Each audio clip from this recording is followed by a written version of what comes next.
eyes of the world.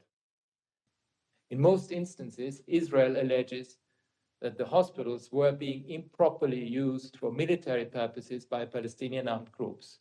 I've in fact just received a letter from the Israeli ambassador asserting that Kamal Adwan hospital was militarized by Hamas and that Israeli forces took extraordinary measures to protect civilian life while acting on credible intelligence. Yet, Israel has not provided sufficient information to substantiate many of these claims, which are often vague and broad.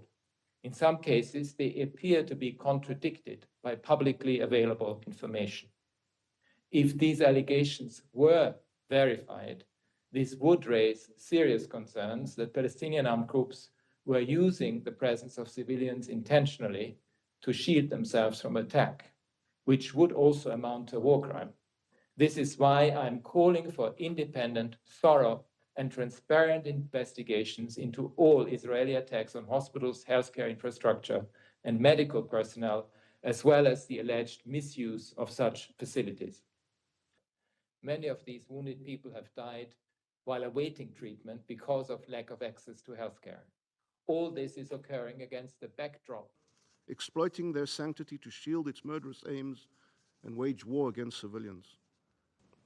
Despite repeated calls by Israel to cease the unlawful military use of the hospital since the start of the operation in October, these warnings were again ignored and disregarded. This week's precise operation by the IDF revealed the extent of Hamas's abuse of the facility.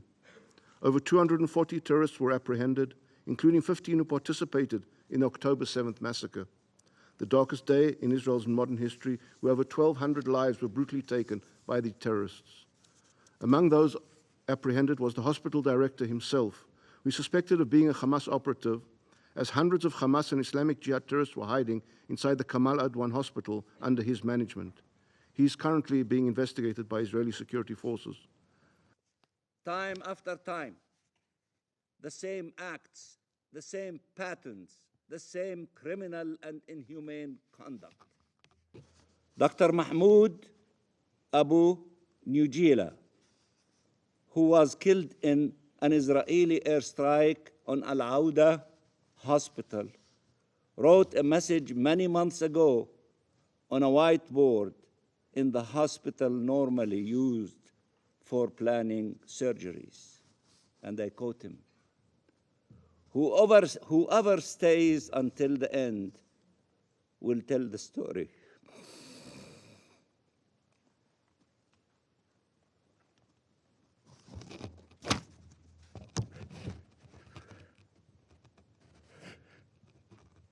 We did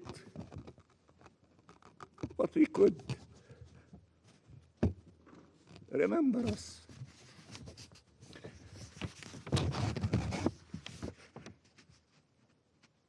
Remember us. We owe them more than remembrance. Nothing can explain that for 15 months Palestinians in Gaza have endured hell and been abandoned to this fate. I thank the permanent observer of the Observer State of Palestine for their statement.